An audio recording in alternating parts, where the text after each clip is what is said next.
estamos con un cambio de rutina que ha significado no solamente para los adultos, sino también para los niños, producto del teletrabajo y de las teleclases, una mayor exposición a distintos dispositivos digitales desde el computador que ocupamos para trabajar y estudiar, pero pasando por los celulares, los televisores, etcétera.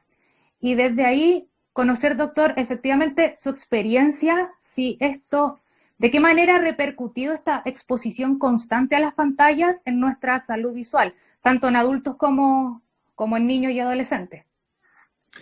Bueno, mira, en primera instancia hemos visto que han habido cambios con respecto al número de consultas y a los motivos de consulta durante esta pandemia.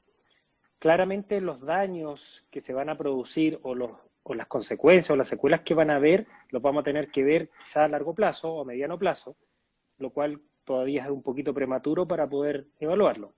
Ahora, yendo a lo actual, hemos visto claramente que ha aumentado las consultas por fatiga visual, aumento de la miopía, sobre todo en los niños, y por lo tanto, ahí estamos viendo cosas bien puntuales. Con respecto a la fatiga visual, entendemos síntomas como ardor ocular, enrojecimiento, sensación de arenilla, cefalea asociada, y esto está dado fundamentalmente en pacientes adultos más que en los niños. ¿Ya? En los niños se ve, a pesar que ellos tienen una alta exposición, pero los adultos han visto incluso pacientes que nunca habían consultado al oftalmólogo, están llegando a nuestras consultas con ese tipo de síntomas.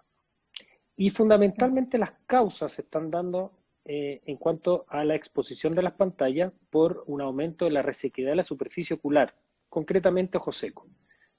Eso se está dando porque al estar expuesto muchas horas frente a la pantalla, eso nos genera una resequedad de la superficie ocular porque en forma involuntaria tendemos a parpadear menos. ¿Por qué? Porque estamos frente a una pantalla tomando una atención de lo que estamos mirando, lo que estamos viendo, lo que nos estamos divirtiendo, lo que estamos estudiando. Y por lo tanto eso genera una mayor resequedad de la superficie. Y siendo bien más detallista con el tema, hay que entender que la capa lagrimal que cubre al globo ocular, que siempre es un órgano que tiene que estar húmedo, tiene tres capas fundamentalmente. Y la capa lipídica, la capa más externa, es la que se ve, la que escasea más en estos pacientes. Y esa capa tiene por función el mantener más adherida la lágrima a la superficie ocular, es decir, que se evapore menos. Y por lo tanto hemos tenido que recurrir todos los oftalmólogos a poder recetar mayor cantidad de lubricante en aquellos pacientes que se exponen muchas horas frente al computador. Y sin hablar todavía de los defectos visuales que uno puede encontrar en aquellos pacientes que nunca habían consultado. Astigmatismo, miopía, presbicia o hipermetropía. Doctor, le voy a leer algunas preguntas de quienes ya están consultando. Y de hecho, bueno, lo que usted menciona, incluso en Estados Unidos hay un estudio que dice que el 90% de las personas que pase más de 3 horas frente a una pantalla puede tener, presentar síntomas de fatiga visual, y claramente pasamos todos mucho más de 3 horas frente a una pantalla. Marcela MS5 dice, doctor, tengo, entre comillas, caspa en los ojos. ¿Por qué se produce? ¿Puede ser esta arenilla que usted mencionaba? No, la caspa en los ojos son residuos grasos que se acumulan en las pestañas, que no tienen que ver mucho con lo que estábamos conversando recién. Sí, dice en las pestañas. Una mayor cantidad de secreción grasa que acumulan algunos pacientes que se llaman concretamente blefaritis y que puede producir también resequedad ocular, ¿ya? Puede producir también ardor ocular, sensación de arenilla, pero no por la exposición a la pantalla, sino son pacientes que tienen esa condición que aumenta la secreción grasa en el borde o en la base de las pestañas por glándulas de meibomio que se ubican en esa zona y que pueden provocar ese residuo de caspa. Es importante tratarlo, hay tratamientos específicos para eso, porque eso puede conllevar no solamente a resequedad ocular, sino también que puedan aparecer orzuelos o chalación, que son la inflamación aguda de esta glándula en el párpado. Perfecto. Doctor, y con respecto, me detengo en las gotitas que mencionaba hace un rato que han estado ustedes los oftalmólogos indicando en el último tiempo con mayor frecuencia.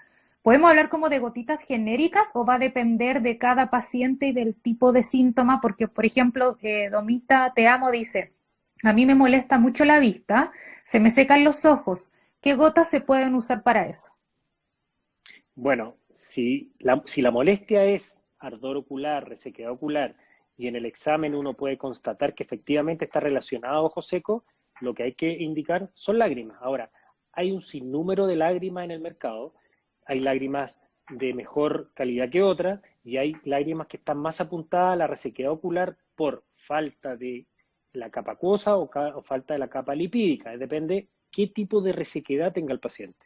Y por lo tanto es bien adecuado antes de poder indicar un tipo de lubricante, es hacer una Evaluarlo. consulta con el especialista, evaluarlo y ver si es que aparte de ese tipo de molestia puede tener otra patología que sea indicativo, por ejemplo, de algún uso de algún lente.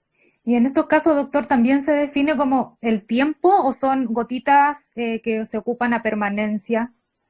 Normalmente las lágrimas que conocemos no tienen mayor dificultad de usarlos por largos tiempos, porque no producen efectos secundarios. Ahora, hay que tener ojo qué lágrimas uno está usando, porque muchas veces los pacientes llegan y dicen, me recetaron estas lágrimas en la farmacia. Y resulta que uno los ve y no son lágrimas, son gotas que son descongestionantes. Y mira, y creo que aquí normalmente uno no da marcas o nombres Claro. propios, pero es necesario para que el paciente, y lo sepa, que todas las personas que nos están escuchando y viendo, por ejemplo, dicen, me recetaron Clarimir o Redof, que no son lágrimas y se los venden como lágrimas, y esas gotas, en lugar de lubricar el ojo, lo resecan más, porque tienen otro uso, no es para lubricar Claro. el ojo. Y por lo tanto es importante que puedan ser bien asesorados en la compra de una lágrima. Perfecto. Doctor, y en este contexto de fatiga visual, de cansancio, muchas veces también, Karen ZP nos dice, ¿recomienda el uso de lentes con filtro azul a la hora de estar frente a las pantallas en general? Sí, el filtro azul es un filtro que ha estado bastante de moda cuando comenzó la pandemia, un poquito antes de ella, que efectivamente provoca una disminución del brillo de las pantallas de cualquier aparato electrónico que usemos y que ayuda efectivamente a mejorar el confort visual, ¿ya? Pero también está el antirreflejo, que es un filtro que también es adecuado y que en general es más barato que el filtro azul que hoy día conocemos. Ahora, si el paciente puede costear un filtro azul, perfectamente recomendable. Ahora, entender que el uso de lentes tienen que ser, van a ser efectivos fundamentalmente cuando el paciente tiene algún defecto visual, entiéndase astigmatismo, miopía, hipermetropía. Usar un lente neutro sin aumento, solamente con filtro, la verdad que no está totalmente aceptado que realmente sirvan y generen un beneficio visual al paciente. Hay otras recomendaciones que están antes que un lente neutro, es decir, sin aumento con un filtro azul, que por ejemplo haga pausas durante la exposición a la pantalla. Si tiene que trabajar 2, 3 horas o más, que cada 2 horas, hora y media haga pausas de 10 minutos, 5 minutos, 20 minutos si puede, Y y que esas pausas cuando usted habla de no sean frente pausas, a en el otra fondo pantalla. es olvidarme de la pantalla y tratar de, ya, Exacto, exacto. Tratar de no mirar otra pantalla, porque ¿qué hacemos todos? O en algún minuto lo hicimos. Tenemos un break en el uso de claro. la pantalla y agarramos el celular y Y vemos nos que nos vamos mandó un al mensaje. celular, A ver, eso. voy a ver el último video de algo, los jóvenes, los adolescentes que terminan el break en el colegio cuando están en clase online y se meten al celular y empiezan a ver video, comunicarse con sus amigos. Para que en el Esa, fondo esa, el descanso sea descanso de pantalla también, no exacto, solamente exacto. del... Exacto, que las pausas sean de pantalla de todo tipo, que hagan una sesión de ejercicio físico, si no tienen ganas y están cansados, escuchen música, miren a través de la ventana hacia la distancia, porque cuando uno mira de cerca, a corta distancia, es cuando más se fatiga la visión, más se cansa la visión. Ah, ¿Por qué? Porque perfecto. conlleva que uno tiene que tener contraído un músculo que ayuda y que colabora al enfoque visual. Cuando Entonces, uno mira a la distancia, ese músculo se relaja. Y eso abrir la ayuda ventana y mirar al a abrir la horizonte como ventana, ejercicio. ojalá tomar un poco de aire, ojalá hacer una rutina de ejercicio físico, aunque sean 10 minutos, y eso va a ayudar en forma notable a poder disminuir esa fatiga o cansancio visual. Perfecto. Y ni hablar también otras recomendaciones, como por ejemplo usar la pantalla más grande posible que se tenga. No es adecuado para los niños, yo sé que no todos lo pueden hacer, pero no es adecuado seguir sus clases online desde el celular. Lo ideal es que tengan un computador, que tengan una pantalla grande, que la letra sea grande, aunque el Queda paciente grande. diga, no, si yo la letra pequeña la puedo ver bien, no Pero estamos importa. forzando Eso, mal la vista. exactamente. Que los contrastes con las pantallas, es decir, el fondo y la letra, sean notorios, fondo blanco, perdón, letra negra, no estos fondos azules con letra amarilla, que muchas veces eso genera más cansancio. Perfecto. Doctor, Esteban 6978 dice, si es normal que una niña de 4 años le cueste demasiado tener lágrimas.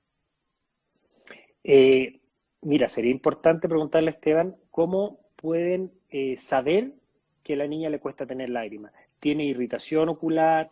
¿Tiene enrojecimiento? ¿Se queja de dolor? Porque a veces los papás llegan y nos preguntan, no, es que mi hija cuando llora casi no le salen lágrimas. Pero uno los examina y son pacientes normales. ¿Por qué? Porque tienen una evacuación lagrimal por su vía lagrimal bastante expedita y los pacientes generan poca lágrima que corre por la mejilla, pero no necesariamente tienen escasez de lágrimas. Por eso es importante siempre evaluarlo. Perfecto. Doctor, me quería detener también en este exceso de pantalla para entender cómo las distintas pantallas, y me imagino la luz que emana de ellas, afectan nuestra vista. ¿Cuál es como la consecuencia de estar tanto rato mirando un computador o un televisor? Mira, yo creo que hay que hacer una diferencia importante con respecto a la exposición de la pantalla entre los niños y los adultos. Y ahí me quiero detener con respecto a los niños, que las secuelas o las consecuencias que se van a vivir y que probablemente vamos a vivir en unos años más con respecto a este encierro que hemos tenido producto de la pandemia, se van a notar. Y específicamente, los niños que se exponen mucho a la pantalla, se está viendo que está aumentando en forma notoria los casos de miopía en los niños. Bueno, pero concretamente en los niños con baja exposición a los rayos solares aumenta la posibilidad de que sean miopes, ¿ya?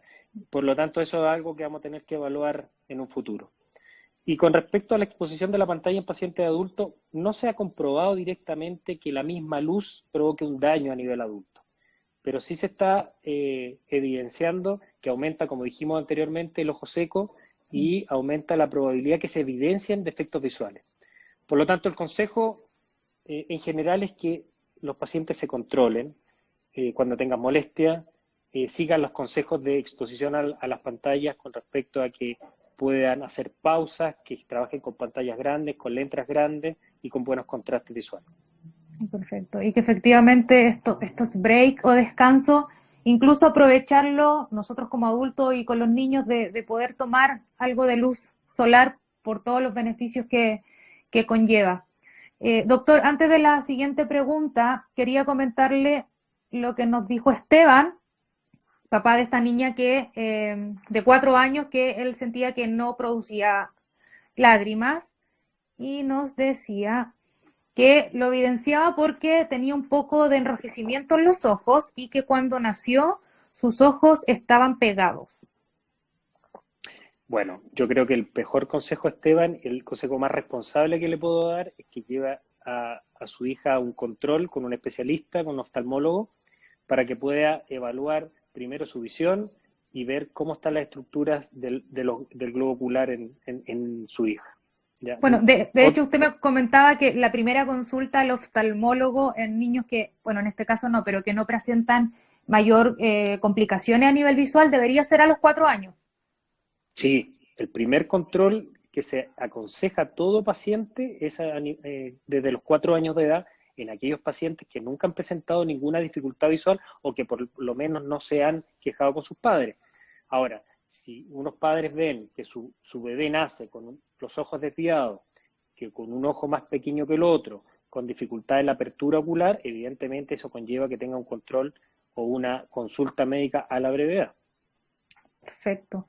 Doctor, le hago otra consulta porque varias personas han mencionado un nombre de unas gotitas, dice Oftalmin. Finalmente, esta Oftalmin, ¿para qué sirven? Oftalmina es un tipo de lágrima que tiene un componente que se llama hialuronato de sodio, que es un componente que también contribuye a la lubricación del globo ocular, ¿ya? De la superficie ocular. Por lo tanto, se puede usar perfectamente 2 o 3 veces al día en aquellos pacientes que tienen síntomas leves de resequedad ocular. Perfecto. Y este doctor Oftalmin, me imagino que puede ser como de venta directa en las farmacias, pero lo ideal es que sea primero evaluado por un especialista, precisamente por lo que usted mencionaba antes, que a veces le indican en la farmacia otras gotitas que no corresponden a lo que el paciente necesita.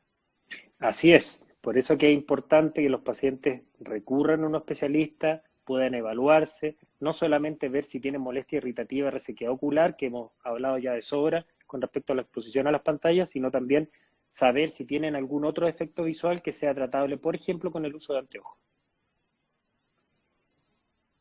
Perfecto. Otra pregunta, doctor, esta vez de Isidora. Dice, ¿qué lentes sirven para que la luz del celular no afecte? Entendiendo que el celular ya prácticamente es una extensión de cada uno de nosotros y es parte del día a día. Bueno, mira, lo que hemos mencionado hace un rato, no está comprobado 100% que la luz del celular o la luz de una pantalla del computador afecte directamente o provoque un daño a nivel ocular, sino que se producen efectos colaterales a la exposición prolongada al celular o al computador o al tablet. Por ejemplo, lo que hablamos recién de ojos secos. Pero la luz en sí, no hay un tema que esté totalmente comprobado, un daño que provoque, por ejemplo, una enfermedad visual como miopía, pero sí resequedad ocular. Ahora bien, ¿qué ayuda a disminuir la exposición del brillo de las pantallas? Y está dentro de los consejos de bajar el brillo de las pantallas, ya sea el celular, el computador o el dispositivo que sea, porque disminuye la fatiga o el cansancio visual. Por eso es que es recomendable disminuir el brillo de las pantallas para disminuir ese cansancio. Ahora, estos lentes que, como hace un rato nos preguntaron con filtro azul si son recomendables, claro que son recomendables. Sí. Pero cuando son usados con cero aumento, con cero graduación, porque son pacientes que no tienen ninguna otra patología, no hay una certeza de que eso realmente vaya a ayudar. Es mucho más fructífero y mucho más positivo que sigan las recomendaciones de las pausas, de los contrastes, de la letra grande, de las pantallas, que usar un lente, porque uno se puede quedar con la falsa idea de que si uso un lente con filtro azul, puedo ponerme 10 horas a la pantalla diaria. Y eso no es así. Perfecto. Doctor, otra mamá que pregunta por su hijo que tiene clases online y juega mucho. El niño indica que le queman sus ojos. ¿Será producto de esta exposición constante? Es muy probable que por el exceso de pantalla, que entre que tiene clases online, más la exposición que hace, porque cuando juega horas, que es un tema que tenemos todos los padres y madres hoy en día, de todo el mundo, donde nuestros hijos, ojalá le dijéramos no juegues tanto, te pasaste tantas horas, pero lamentablemente todos nuestros hijos juegan muchas horas y se exponen muchas horas.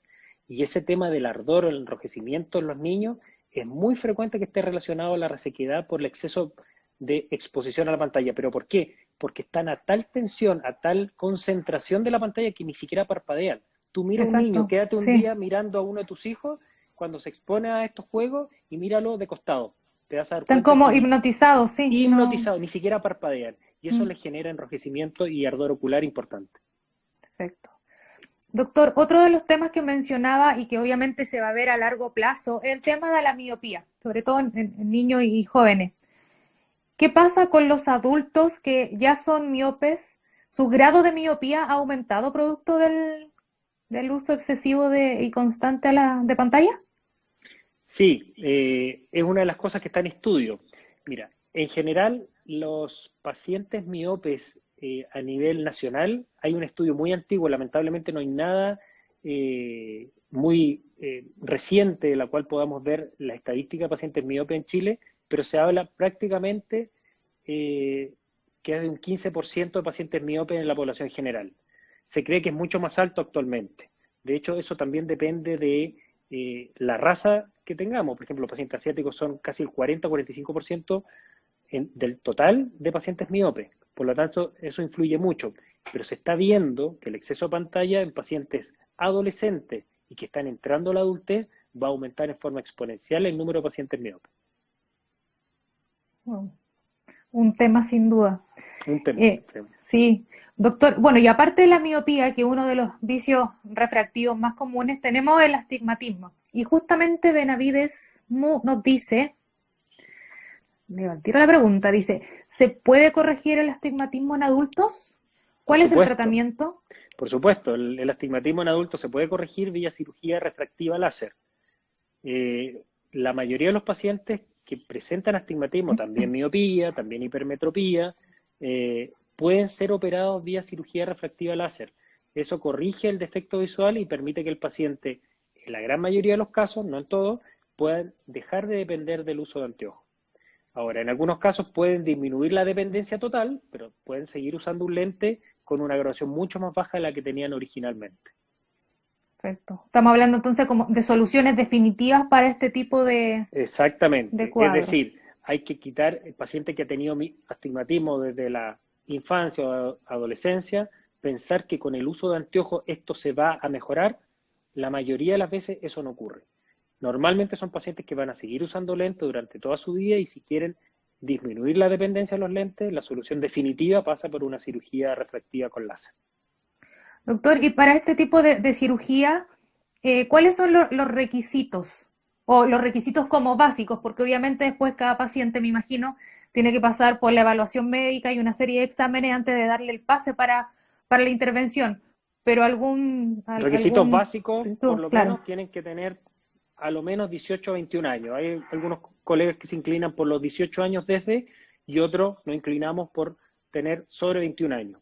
Que el defecto visual sea estable, es decir, que no vaya cambiando año tras año en forma significativa. Si hay un cambio menor a un 5%, la verdad que eso se puede evaluar con los exámenes preoperatorios. Pero a lo menos tiene que tener una edad mínima y con un defecto que esté estable. Estable. Los otros requisitos fundamentales es que los exámenes estructurales del ojo sean normales, porque de repente los pacientes cumplen con esos criterios previos, les pide los exámenes, los revisamos y estructuralmente el ojo no está preparado para poder ser operado y se le informa al paciente. Perfecto. Doctor, y estamos hablando de una cirugía, me imagino, ambulatoria, rápida, Sí, una indolora. cirugía. ¿Cuáles son las características y los beneficios en el fondo porque claro, uno de los beneficios es que podría corregir de manera definitiva el problema visual, pero la cirugía en sí, ¿qué virtudes conlleva? Mira, es una cirugía que es ambulatoria, efectivamente. El paciente no se hospitaliza ni queda hospitalizado después de la cirugía. Es una cirugía con anestesia local tópica, que significa que la anestesia no hay que puncionar al paciente, no hay que pinchar en algún sector alrededor del ojo del paciente, solamente anestesia tópica con gotas. Es una cirugía que dura aproximadamente 20-25 minutos.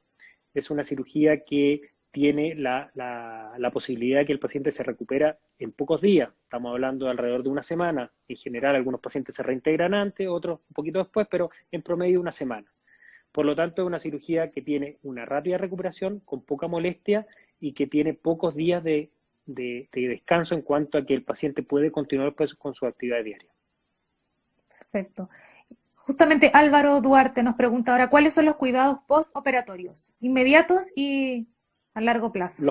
Los postoperatorios, seguir el tratamiento que le dice su médico tratante, colocarse las gotas antibióticas, antiinflamatorio y lubricante, no frotarse los ojos por ningún motivo, sobre todo en las primeras semanas, no apretar los párpados cuando se colocan las gotas que puede generar un poco de ardor. Eso es muy importante, que tenga el cuidado de cerrar en forma bien suave los ojos. Y usar los protectores que le indica su médico tratante para dormir los primeros 7 días, para evitar cualquier trauma involuntario mientras, por ejemplo, duerme. Claro. Perfecto. Y después me imagino los controles con el oftalmólogo en la fecha que el médico indique. Sí, por supuesto. Generalmente hay un control a las 24 horas, después hay un control a los 5 o 7 días, después a la semana o 2 semanas. Va a depender de la evolución de cada paciente. Pero en general son alrededor de 3 o 4 controles después de la cirugía. Perfecto. Doctor, Benavides nuevamente nos pregunta, dice, operación PRK hace 6 años. Dame Actualmente, sí. Sí, dime. Operación PRK hace 6 años. Actualmente veo borroso a distancia y mucha sensibilidad a la luz. ¿Qué podría ser? Lo primero que hay que evaluar el paciente es saber si ha tenido algún retroceso en su defecto corregido de hace 6 años. Hay que evaluar también cómo está su córnea, si está opaca, si ha tenido alguna cicatriz posterior a la cirugía o no. ¿Ya? Pero son todos temas que hay que evaluarlo con su médico tratante o con el médico que él tenga acceso más cercano dentro de la especialidad. ¿Ya? Pero hay varios factores a evaluar en esos casos. Perfecto. Bueno, Doctor, y contarle a la gente que la cirugía PRK es también la cirugía láser, que es lo que estamos conversando recién. Es una de las técnicas que se hace para poder corregir la miopía y el astigmatismo, porque, bueno, mejor explicarlo porque el PRK de repente la mayoría de la gente no va a entender qué significa eso. ¿Qué es el PRK, doctor? El PRK es una técnica quirúrgica dentro de las contempladas de cirugía láser para poder corregir la miopía, el astigmatismo, la hipermetropía. Básicamente, la técnica del PRK consiste en que la córnea, la capa más superficial del ojo, donde se trabaja con el láser, se remueve la capa más superficial, que es el epitelio, ¿ya? Normalmente se recurre a esta técnica en aquellos pacientes que tienen córneas delgadas o en aquellos pacientes que, por ejemplo, practican deportes de alto riesgo, en la cual cualquier trauma disminuye cualquier daño a nivel del resultado de la cirugía. Rugbyistas, gente que hace artes marciales, por ejemplo, se les aconseja usar más esta técnica que la típica técnica LASIK, que es la más conocida por la gente, y que se tiende a elegir con mayor frecuencia el LASIK porque es una técnica que recupera la visión más rápido, es menos dolorosa y el paciente se reintegra a sus labores habituales en forma más rápida. Perfecto. Otra pregunta, doctor, de S. Alicia, dice, cuando uno tiene ardor y picor en la vista, síntomas que usted mencionó anteriormente, y esfuerza la vista para ver televisión, ¿qué consejo nuevamente si podemos retomar esos tips que nos entregó hace un rato frente a estos síntomas? Si tiene ardor y picor, es probablemente que la paciente tenga síndrome de ojo seco, resequedad ocular, como hemos hablado hace un rato. Por mayor exposición, mayor atención, disminución del parpadeo ocular, eso genera más exposición a la superficie del ojo y eso genera que el paciente pueda tener estos síntomas de resequedad. Y la otra cosa que preguntaba era mayor esfuerzo a la vista por ver televisión. Sí. Es que ahí puede haber un tema de fatiga visual, puede ser que el paciente tenga algún defecto visual que no se ha diagnosticado y ahí ya es más conveniente que recurra a un especialista para que sea evaluado desde el punto de vista visual. Perfecto. Doctor, me detengo de nuevo en el tema de la fatiga visual, que en el fondo tiene una serie de síntomas producto de esta exposición prolongada a las pantallas durante el día, pero ¿hasta qué punto una fatiga visual podría ser, entre comillas, normal? ¿Y en qué momento una persona debería decir, ¿sabes qué? Mejor ir al oftalmólogo para que me evalúe, porque usted entregó tips como tratar de hacer estos descansos, mirar al horizonte por la ventana, tratar de tomar más luz solar, pero ¿en qué momento deberíamos, además de eso, consultar con un oftalmólogo? Bueno, cuando el paciente, por ejemplo, siente que no está viendo bien, siente que se empiezan a desdoblar las letras, no está enfocando en forma adecuada, si está sintiendo síntomas irritativos a diario, no solamente que hoy me irritó el ojo, pero durante el resto de la semana estuve bien. Bueno, evidentemente cuando estos síntomas empiezan a ser realmente molestos y alteran la calidad, es necesario consultar. Perfecto. Álvaro Duarte nuevamente, doctor. Pregunta si recomienda el uso de antiparras para realizar deportes. Sí, de todas maneras. Ahora, depende del deporte, pero efectivamente siempre va a ser un aporte usar una antiparra, sobre todo para deportes de alto riesgo. Mountain bike, deportes como el racquetball, el squash. Siempre es recomendable usar antiparra, de todas maneras. Perfecto. Otra pregunta, Roxana. Dice, me operé con LASIK, pero uno de mis ojos quedó con astigmatismo. ¿Será bueno operarme de nuevo? Bueno, si se estudia este caso en particular, se le hacen los exámenes estructurales del ojo y existe el rango dentro del tejido para poder volver a operar, de todas maneras es factible, pero evidentemente hay que estudiarlo. No todos los pacientes que se operan una vez tienen la posibilidad de volverse a operar. Cada caso se ve de manera individual. Sí. Perfecto. Doctor, ahora otra consulta, entendiendo que esta nueva rutina del teletrabajo y las teleclases no sabemos hasta cuándo puedan extenderse. En el caso de las pantallas a las que estamos expuestos todos los días, televisor, computador, tablet, celulares, ¿todas nos afectan de la misma manera? ¿O hay algunas que sean más perjudiciales que otras? Y lo otro, preguntarle con respecto a la luz artificial, que por estos días, como se oscurece más temprano, estamos haciendo mayor uso de ella? Mira, yo te diría que en cuanto al brillo y a la luminosidad que expelen las pantallas, normalmente todas generan lo mismo. Hoy las pantallas que tienen los computadores, los celulares, las tablets, traen ya un filtro incorporado dentro de ellas y por lo tanto emiten menos radiación, menos brillo y tenemos también la posibilidad de poder regular ese brillo. Yo te diría que lo que genera más cansancio visual en los pacientes son aquellos pacientes que se exponen demasiadas horas a pantallas más pequeñas. Por eso es que no es recomendable decirle a un niño, o en la medida que se pueda, Claro. que no siga sus clases, por ejemplo, a diario desde un celular. Siempre es bueno que lo pueda hacer desde un computador, desde una pantalla lo más grande posible. Pero hay que dejar el tema del brillo, que más o menos es lo mismo lo que se exponen dependiendo del tamaño de la pantalla. Lo que importa es el tema del tamaño de los elementos que miran a través de la pantalla. Perfecto. O sea, por ejemplo, claro, si tiene que leer un libro digital, lo ideal es hacerlo en el computador y no en el celular, que es mucho más chico. Exacto. Así es. Perfecto.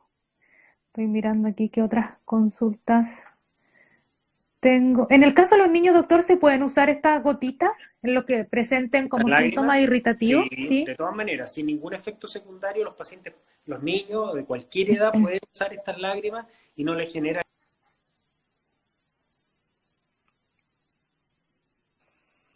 Ya, perfecto. Pueden entonces ocuparla. Lo otro que le quería consultar, doctor, tiene que ver con precisamente los controles oftalmológicos. Bien decía usted que producto de la pandemia, mucha gente ha comenzado a consultar porque también se han empezado a evidenciar ciertos problemas visuales que pre-pandemia la gente no tenía idea que lo tenían.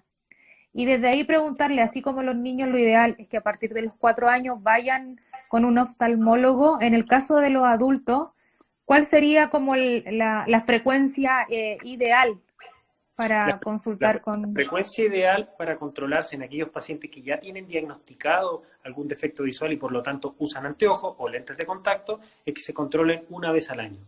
¿Ya? Eso es lo recomendable para todos los pacientes.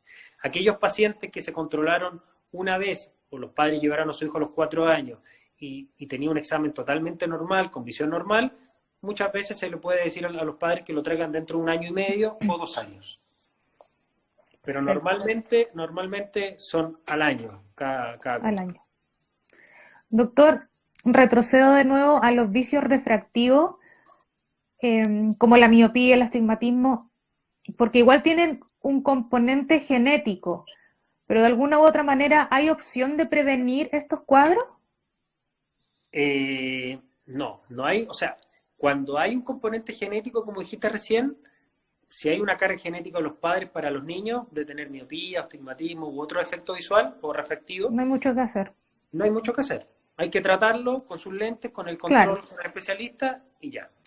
Con respecto al tema de la posibilidad que se desarrolle un defecto visual producto de la exposición a las pantallas, efectivamente es lo que hablamos hace un rato atrás.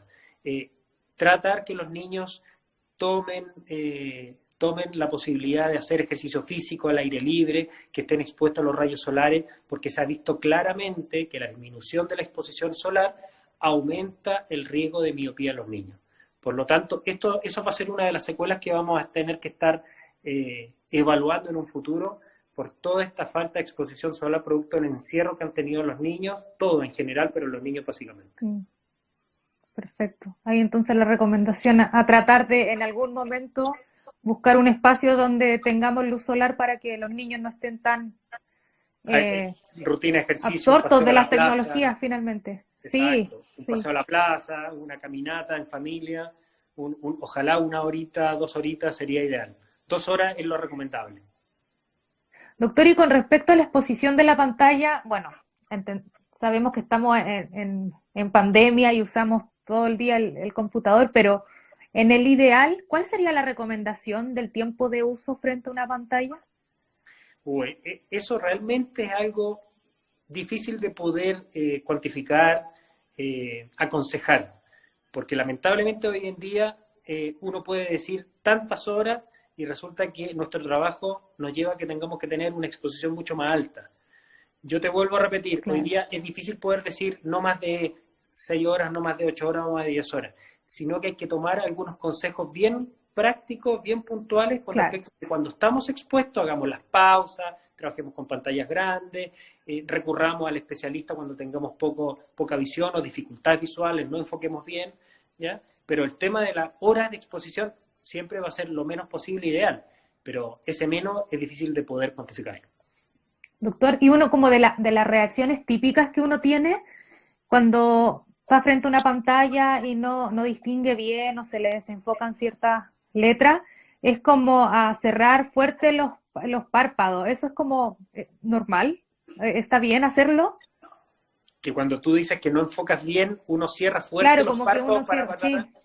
Es un acto reflejo, netamente, pero no es que a uno eso lo vaya a ayudar, ¿ya? Tampoco es aconsejable, que hacemos mucho, de repente uno lo va aprendiendo a medida que va desarrollando esta profesión, pero en la infancia muchos niños cuando no veían bien o les generaba ardor estar mucho frente a una pantalla, uno se frotaba los ojos. Hoy eso se desaconseja totalmente, frotarse los ojos, porque puede generar enfermedades de debilidad corneal, concretamente una enfermedad que se llama queratocono, que deforma la córnea y eso puede generar una disminución progresiva de la visión. Y eso es una de las cosas que siempre uno le aconseja a los padres, a los adultos también, que no se froten los ojos, que eso no es adecuado. ¿Quiénes se frotan los ojos cuando no es por visión? Aquellos que tienen alergia, que tienen picor o picazón en los ojos, y se frotan los ojos. Es mejor tratar una alergia de la mejor manera con el medicamento adecuado, pero evitar frotarse los ojos porque eso también puede generar a largo plazo, no por frotarse un par de veces te va a generar menos visión, sino que a largo plazo, si es una costumbre ya adoptada, te puede generar dificultades visuales o importantes con respecto al futuro. Perfecto. Doctor, nuevamente Alicia nos pregunta, dice, ¿qué hacer cuando sale una bolita blanca en el lagrimal y se siente como si uno tuviese una basurita dentro del ojo? Bueno, me imagino que Alicia quiere decir la bolita blanca es un poco de secreción en la esquina del ojo, en la esquina interna. Eso es secreción del globo ocular. Y esa secreción es exudación normal del globo ocular, sobre todo cuando uno está con exposición a elementos que pueden generar alergia en los ojos, polen, polvo del hogar, pelo de animales. A veces el ojo puede producir exudados bastante habituales y que no generan mayor peligro. Obviamente cuando eso es abundante, cambia de coloración y ya no es blanca, puede ser amarillo, verdoso, puede ser infección o ser una alergia aguda importante que hay que tratarlo. Perfecto. Sí, de hecho cuando usted mencionaba la alergia, claro, uno de los órganos que más resiente la alergia son los ojos rojos y uno anda ahí frotándose, etcétera. Dice ahora Evelyn, me pican mucho los ojos, los tengo hinchados y el párpado me pica demasiado. ¿Qué puede ser? Puede ser una alergia, lo que justamente estábamos conversando recién. Sí. Puede ser una alergia y evidentemente hay que tratarlo como tal, pero hay que evaluarlo, ¿ya?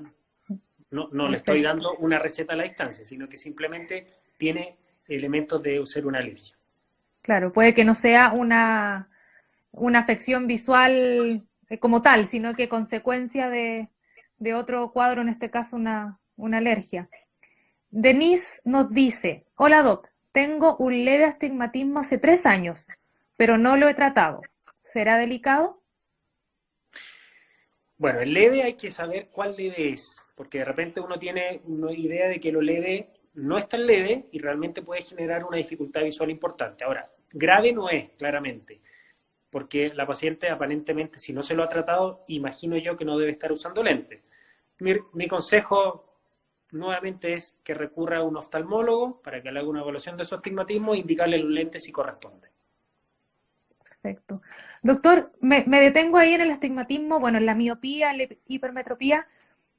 En estos 3 cuadros, ¿cuáles son como los síntomas más comunes que en el fondo me deberían llevar a consultar a un médico para que finalmente diagnostique si se trata o no de alguno de estos? ¿Cuáles son los síntomas fundamentales? Bueno, los síntomas fundamentales de los defectos refractivos, es decir, miopía, astigmatismo, hipermetropía o presbicia, es dificultad visual. Los miopes fundamentalmente tienen mala visión de lejos. Los pacientes que tienen astigmatismo tienen mala visión también de lejos, dependiendo de la cuantía del astigmatismo, o también dificultades en cuanto a la visión cercana. Los pacientes hipermétropes tienden a ver mal cuando es una hipermetropía importante en primera instancia de cerca y en segunda instancia, cuando ya es mayor, de lejos también, es decir, lejos y cerca. Y los pacientes presbitas son aquellos pacientes que superan la barrera de los 40, 45 años de edad y que han tenido en general buena visión durante toda su vida y empiezan a disminuir su visión cercana. Eso está dado por el paso del tiempo, por la edad. Y eso se trata como tal con un lente que dentro de toda la gama de lo que acabamos de conversar son los pacientes que tienen defectos visuales más sencillos de tratar. Perfecto. Doctor, las dos ya últimas preguntas para ir cerrando esta conversación. Carito nos dice, ¿por qué siento que cada vez tengo menos pestañas? ¿Tendrá relación con el picor de los ojos ocasional? Mira, la caída de las pestañas es multifactorial, no se debe a una sola causa.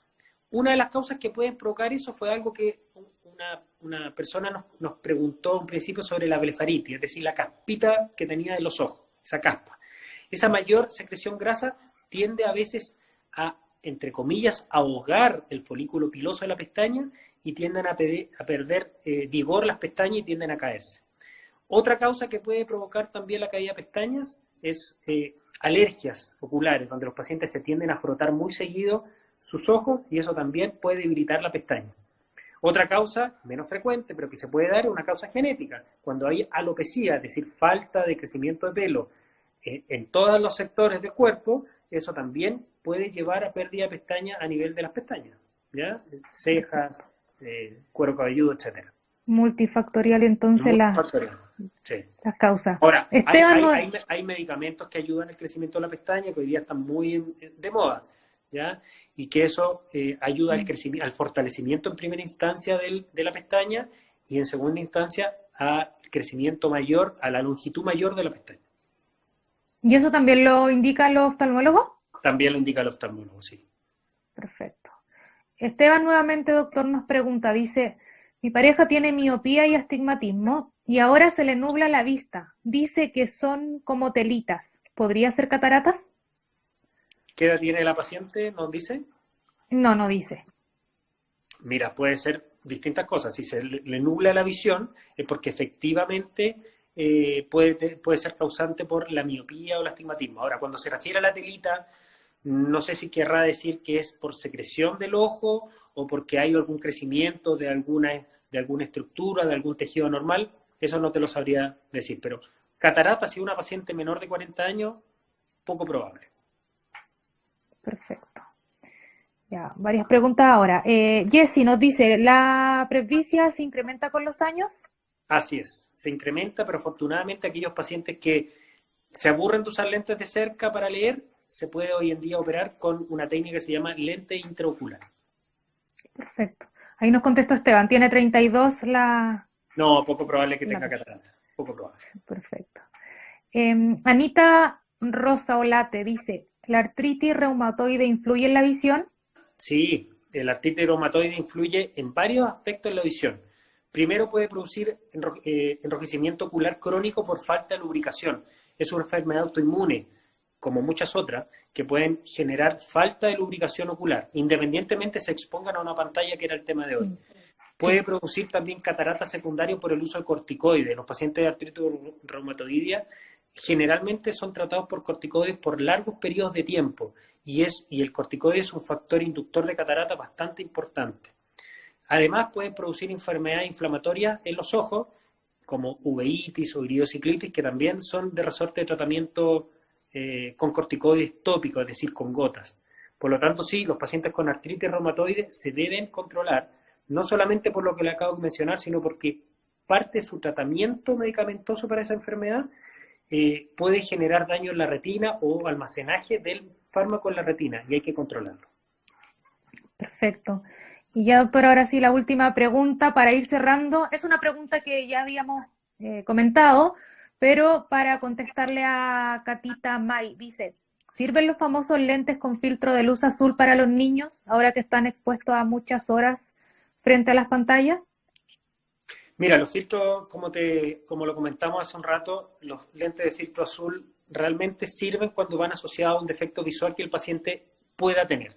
cuando son pacientes normales que tienen visión normal, el filtro azul no les va a afectar, pero no se ha visto que sea realmente un aporte real a la protección de los ojos. El aporte real son los tips que hablamos.